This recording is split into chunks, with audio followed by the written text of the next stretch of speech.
Good morning, people. Coach Simmons here. Hopefully the sound is better now. I want to try something really different. I want to give you my projected winners of each FCS conference. I'm going to give you just a little bit of a nugget about them. I'm not saying I know every damn thing about everything, but I know what I see. I know what I like. Let's give this a try, all right? First conference out, just to get it out of the damn way. I think the South Dakota Coyotes are going to win the Missouri Valley Conference this year. I know everybody's going to say, well, why? Why do you think that team went, what, 7-5 last year is going to beat winning the Missouri Valley? Their schedule. Look at their schedule. Most of the tough games they play are at home. Cal Poly, North Dakota, SIU, Missouri State, UNI. Going to be at home. Now, yes, they do play North Dakota, regular North Dakota on the road, Youngstown on the road, Illinois State, South Dakota State. But the big games are going to be held at home. Which is why I'm picking them to win Missouri Valley Conference. Also, just to piss off North Dakota State fans. I really, really, really think the Big Sky Conference is going to go to Montana State. Well, last year, Sacramento State won. But if you think I'm picking anybody besides Montana State when I'm going to a Montana State game this year, you lost your mind. Because this team is complete. All they need is a little bit more experience on that D line, and they will be ready for the big time. The MEAC. I said it before, I'll say it again. I think Norfolk State, in year 2 of Coach Odom's rebuild, will be ready to win that conference. He better do it now because Morgan State is coming.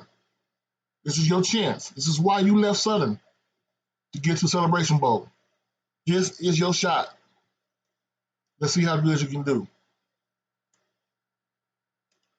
And this one right here may be a bit of a stretch.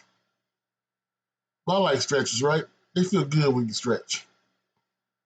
I think the Pioneer Football League will be won by St. Thomas. The reason why I'm saying that, look at the teams in the Pioneer. Stetson,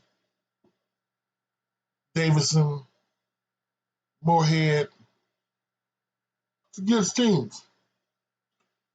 Well, Stetson plays in Minnesota in November. San Diego plays 29th of October. Davidson plays October 8th. The difference in temperature is something that they're not going to be ready for. St. Thomas is moving up very rapidly. As we've seen before, they've already jumped from D2, D1, and they went 6-2 in conference last year. This year, with Davidson and San Diego at home, they're going to win it. Holy Cross.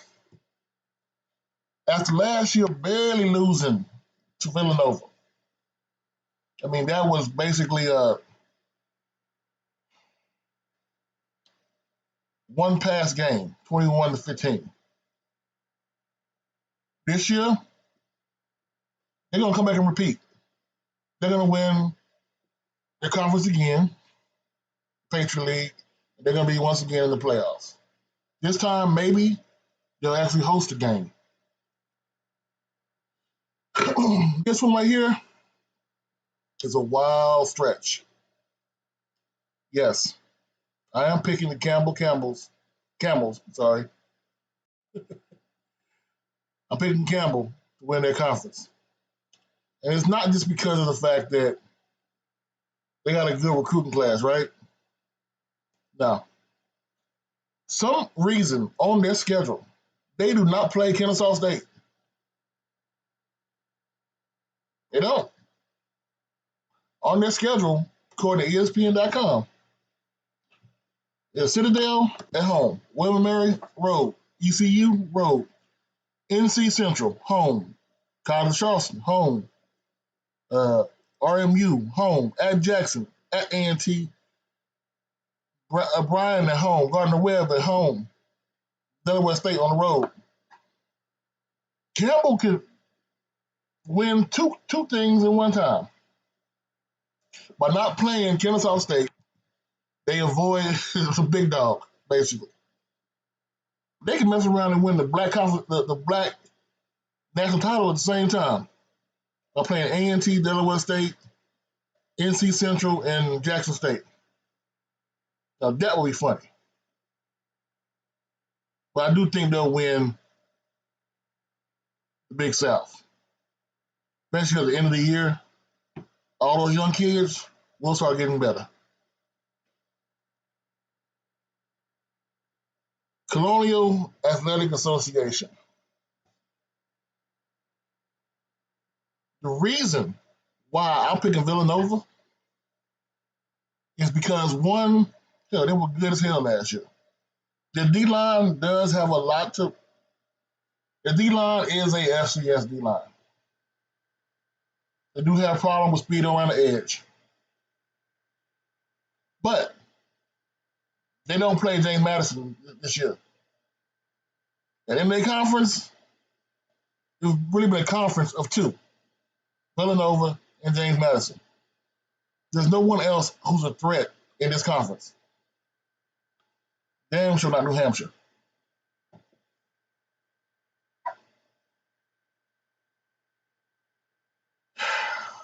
Yeah, I like stretches, people. Northeast Conference, Sacred Heart,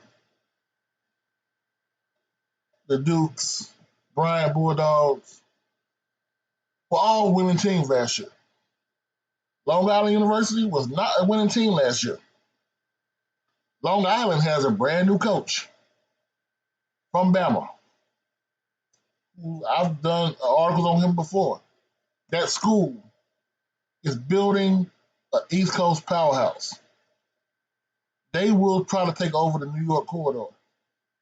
They take over the New York, New Jersey FCS corridor, you're going to have a problem. And in this conference, once you get past Sacred Heart, Duquesne, and Bryant, everything's all go. It helps them out better.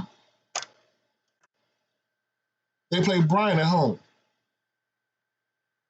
They Villanova at home. And they do go to Duquesne and to Sacred Heart. But the way the schedule is lined up for them, the last game of the year against Sacred Heart could be the title game. I think they'll pull it out. East Tennessee State University, a team that could theoretically call themselves the third to fourth best team in Tennessee after they put a gapping on Vandy. Anytime you go to any SEC team, Vanderbilt or not, and blow them out, I am not picking against you. So, the Southern Conference, I know Mercer's there, I get it, Chattanooga, yada yada. Nah, man. East Tennessee State will win the Southern Conference. If you think I'm picking anybody besides Princeton to win the Ivy League, you lost your mind. Now, I do understand Dartmouth won last year, tiebreaker, all that good stuff. Harvard's been there, Yale historically. Nah, man. It's all about Princeton. Because honestly, my boss is from Princeton, so I'm not going to go against him all year.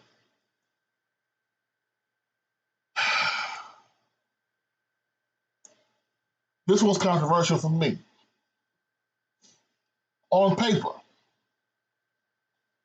Jackson State is the best damn team in the SWAC. On paper, they have the best returning quarterback in the SWAC. On paper, they have the best receiving core in FCS outside of the Power Five. On paper, they have the best secondary in the country. Best middle linebacker in the country. They have the best recruiters in the country. The best fans. Look, hey, look. Say what you want. Yale got a stadium the same size. Ain't nobody filling up Yale Stadium for homecoming. They have some of the best fans in the country.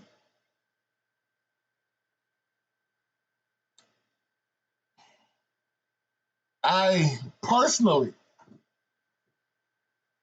this is just me being me, would rather Jackson State lose a game on the East to get into the playoffs. But looking at the schedule, once they get past FAMU and they get to the Alabama schools, that's really it in their conference.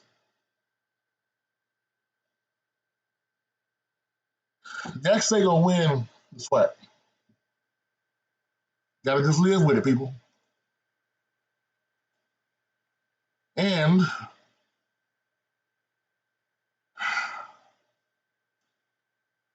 I do think University Carter Ward in San Antonio is going to win their conference. This is the Southland. Yeah, Southland. The pure speed that they're getting in Texas. Recruiting they're doing in San Antonio is recruiting Texas Southern and Prairie View should have been doing for a long time.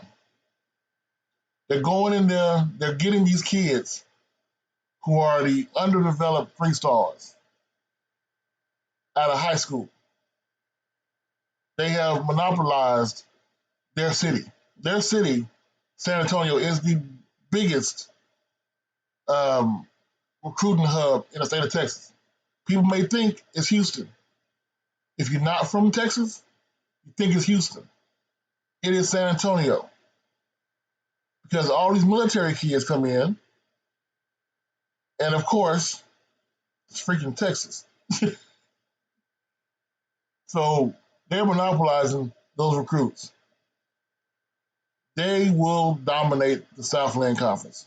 I mean, it's only what? Them, Houston Baptist, Northwestern State, McNeese State, Nichols, and I think Southeast Louisiana.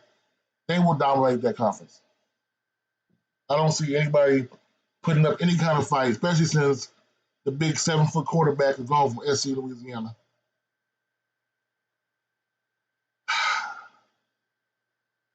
Oh yeah, I'm talking to Ish right now. In the A-Sun WAC Challenge,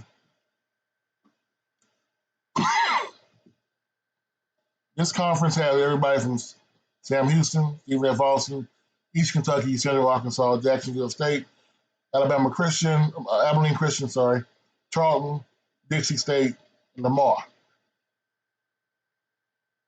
We're not going to count Lamar. We're not going to count Dixie. We're not going to count Charlton. You know, Charlton did go to 6-5 last year, the first year in D1.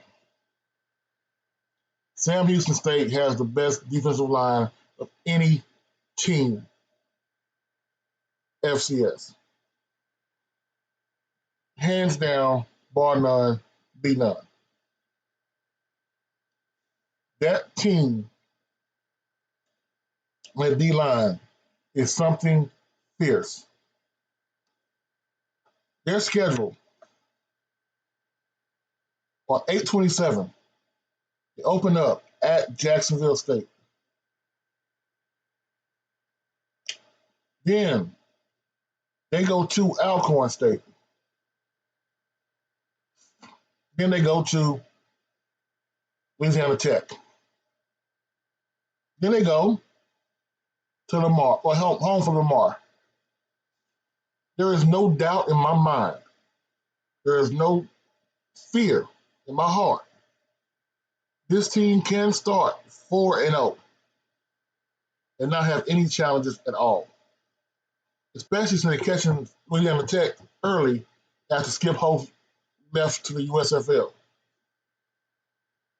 They play Sam Houston State in Houston, the Battle of the Piney Woods, the last one. This will be a bloodbath like it always is. It will sell out NRG Stadium. It will be probably the loudest that stadium will be all damn year. They have a shot because their schedule is kind of the back. Let's be honest. The back end of their schedule is a moonwalk, not a cakewalk, a moonwalk. All their tough games are early. Jacksonville, Alcorn, La Tech on the road, Sam Houston State, UIW at home. Then you play Southern Utah, Dixie State, Charleston, which could be a good team by that time, Central Arkansas, Abilene Christian on the road. They have a shot. They can get through Louisiana Tech of going undefeated. That's how good this team's D-line is. Now, the running back and receivers are pretty good. The O-line needs to gel a little bit better, but that D-line is nothing to mess with. Alcorn State, most of my fans here are SWAC fans, will have a potential national championship team visit them. This is their measuring stick.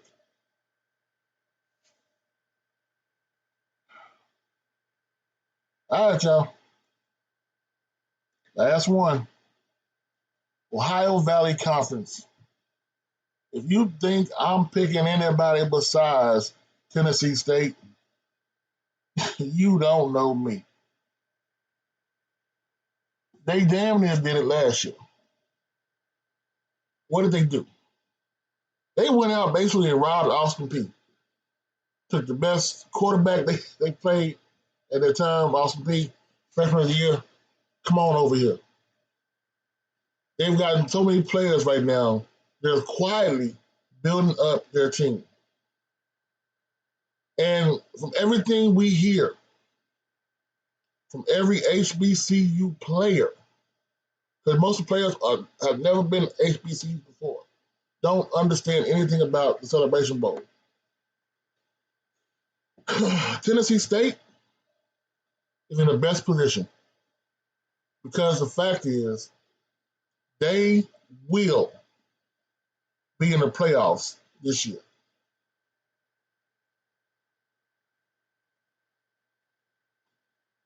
And they will not be going on the road. All right, y'all. Did I leave anybody out? No? So what do you think? I honestly do think if I had to pick a winner of the playoffs early, too damn early, not even done with summer football right now. If I had to pick a team that's gonna win,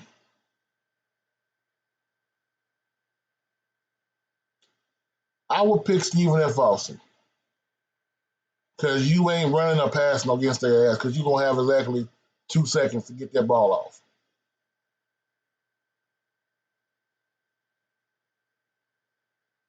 All right, y'all. Coach Simmons, this is my way too freaking early Division One FCS 2022 Conference Championship prediction. Have a good day.